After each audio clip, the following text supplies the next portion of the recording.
Hello dear friends, ಇವತ್ತಿನ video ಸ್ವಲ್ಪ ಡಿಫ್ರೆಂಟಾಗೇ ಇದೆ. ಅದೇನೆಂದರೆ, ಮೊದಲನೇ ವರ್ಷದ ಹುಟ್ಟುಹಬ್ಬದಲ್ಲೇ ಏನೆಲ್ಲ ಮಾಡಬೇಕು ನಮ್ಮ ಮಗುವಿಗಾಗಿ ಅಂತ ಸಂಪೂರ್ಣವಾಗಿ ತಿಳಿಸ್ಕೊಡ್ತೀನಿ. ಇತ್ತೀಚಿನ ದಿನಗಳಲ್ಲಿ ಮೊದಲನೇ ವರ್ಷದ ಹುಟ್ಟುಹಬ್ಬವನ್ನು ದೊಡ್ಡ ಚೌಲ್ಟ್ರಿಯಲ್ಲೇ, ದೊಡ್ಡ ಹೋಟೆಲ್ನಲ್ಲೇ, ದೊಡ್ಡ ಹಾಲ್ನಂತಹ ಜಾಗದಲ್ಲೇ ಮಾಡ್ತೀವಿ. ತುಂಬ ನಿರೀಕ್ಷೆ ಇರುತ್ತೆ. ಸಾವಿರಾರು ಜನ ಬರಬೇಕು, ನಮ್ಮ ಫ್ರೆಂಡ್ಸು ರಿಲೇಟಿವ್ಸ್ ಎಲ್ಲ ಬರಬೇಕು. ಬಂದವರೆಲ್ಲ ಈ ಗೊಂಬೆನ ನೋಡಿ ನೋಡಿ ಮೂಗು ಅಪ್ಪನ ಥರ ಇದೆ, ಕೆನ್ನೆ ಅಮ್ಮನ ಥರನೇ ಇದೆ, ಕಣ್ಗಳಂತೂ ತುಂಬ ಚೆನ್ನಾಗಿದೆ, ತುಟಿ ಅಮ್ಮನ ಥರನೇ ಇದೆ.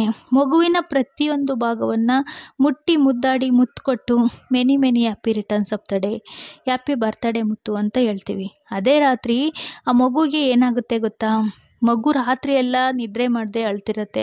ಮತ್ತು ಮಗುವಿನ ತಂದೆ ತಾಯಿ ಕಳೆದ 2 ದಿನದಿಂದ ಬರ್ತ್ಡೇ ಪ್ರಿಪ್ರೇಷನ್ಗೆ ಅಂತ ನಿದ್ದೆಗೆಟ್ಟು ಆ ದಿನವೂ ನಿದ್ದೆ ಮಾಡೋಕ್ಕಾಗದೆ ರಾತ್ರಿ ಎಲ್ಲ ಜಾಗರಣೆ ಮಾಡಬಹುದು. ಮತ್ತು ಮಗುವಿಗೆ ದೃಷ್ಟಿಯಾಗಿದೆ ಅಂತ ದೃಷ್ಟಿ ತೆಗೆಸಿದ್ರೂ ಕೂಡ ಮಗು ಸರಿಯಾಗಿ ನಿದ್ದೆ ಮಾಡೋಕ್ಕಾಗಲ್ಲ. ಮಗುವಿಗೆ ರಾತ್ರಿ ಕಳೆದು ಬೆಳಗಾಗೋ ವೇಳೆಗೆ ಮಗುವಿನ ಮೂಗು, ಕೆನ್ನೆ, ತುಟಿ ಮತ್ತು ಪಾದಗಳ ಭಾಗವು ಕೆಂಪಾಗಿ ಸಣ್ಣ ಸಣ್ಣ ರಕ್ತ ಎಪ್ಪುಗಟ್ಟದಂತಾಗಿರಬಹುದು. ಮತ್ತು ನೋಡಲು ದಂತದ ಗೊಂಬೆ ಅಂತಿದ್ದ ಮಗುವಿನ ಆಕರ್ಷಣೀಯ ಭಾಗಗಳ ಚರ್ಮವೂ ಕೂಡ ಕಪ್ಪಾಗಿ ಸುಲಿದಂತಾಗಬಹುದು. ಮತ್ತು ಸ್ವಲ್ಪ ಪ್ರಮಾಣದಲ್ಲಿ ಊತವೂ ಸಹ ಕಾಣಿಸ್ಬೋದು.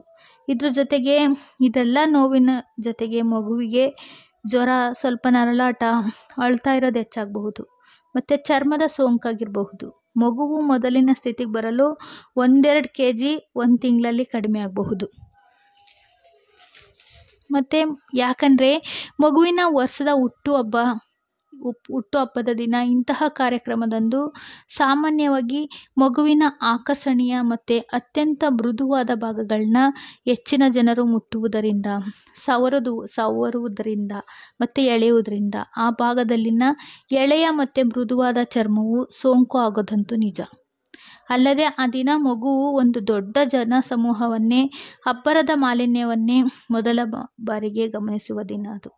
ಆದ್ದರಿಂದ ಅನಿರೀಕ್ಷಿತ ಅಥವಾ ತನಗಿಷ್ಟವಾಗದ ವಾತಾವರಣದಿಂದ ಗಾಬರಿಯಾಗಿ ಆ ದಿನ ಮಗುವಿನಲ್ಲಿ ಹೆಚ್ಚಿನ ಆತಂಕವಿರುತ್ತದೆ.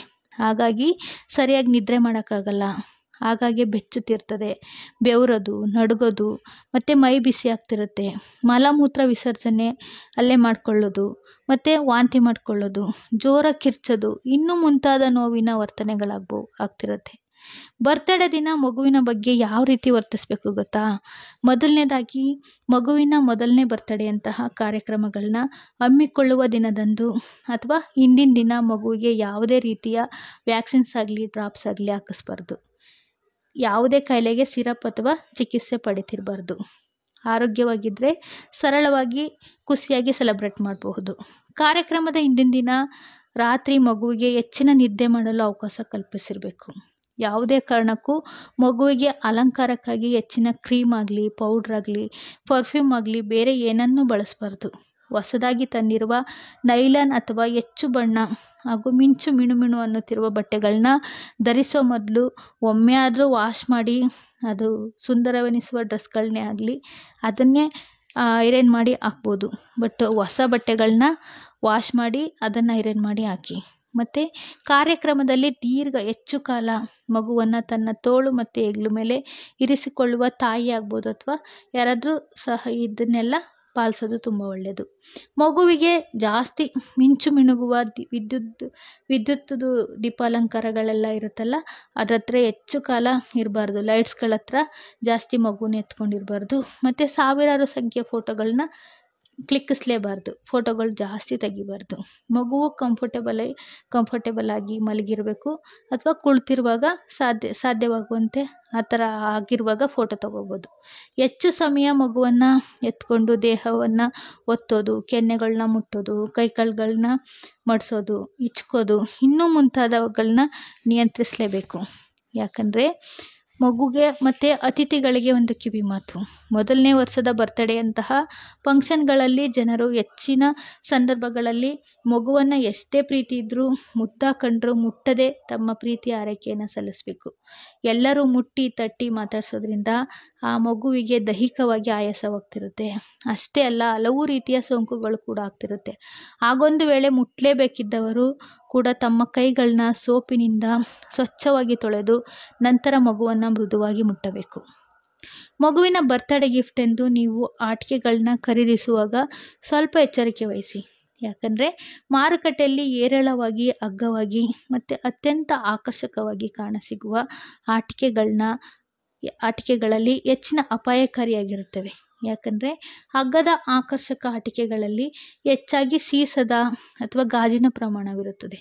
ಇದು ಎಳೆ ಮಕ್ಕಳಿಗೆ ಅತ್ಯಂತ ಅಪಾಯಕಾರಿ. ಆದ್ದರಿಂದ ಗಿಫ್ಟ್ ಐಟಮ್ಗಳನ್ನ ಖರೀದಿಸುವಾಗ ಎಚ್ಚರಿಕೆ ವಹಿಸಬೇಕು. ಆದಷ್ಟು ಬಟ್ಟೆಯಲ್ಲಿರುವ ಸ್ಮೂತ್ ಕ್ಲಾತ್ಗಳಲ್ಲಿರುವ ಆಟಿಕೆಗಳನ್ನ ಕೊಡೋದು ತುಂಬ ಒಳ್ಳೆಯದು.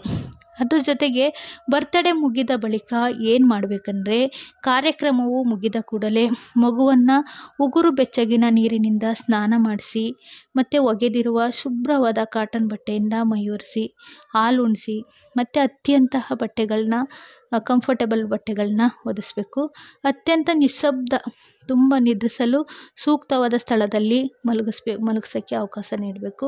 ಯಾವುದೇ ರೀತಿಯ ಸೌಂಡ್ಸ್ಗಳಾಗಲಿ, ಗಲಾಟೆಗಳಿಲ್ಲದಂತೆ ಮಗುವಿನ ಸುತ್ತಮುತ್ತಲಿನ ಪರಿಸರ ತುಂಬ ಶಾಂತವಾಗಿರಬೇಕು. Thank you friends. ನಿಮ್ಮ ಮಗುವು ವಾರಗಟ್ಟಲೆ ನರಳಬಾರ್ದಂದರೆ ಈ ಸೂಚನೆಗಳನ್ನ ನಿಮ್ಮ ಮಗುವಿನ ಮೊದಲನೇ ಬರ್ತ್ಡೇಗೆ ಅಂತ ನಾನು ಕೊಡ್ತಿರೋ ಉಡುಗೊರೆ ಅಂತಲೇ ಅಂದ್ಕೊಳ್ಳಿ. Thank you friends.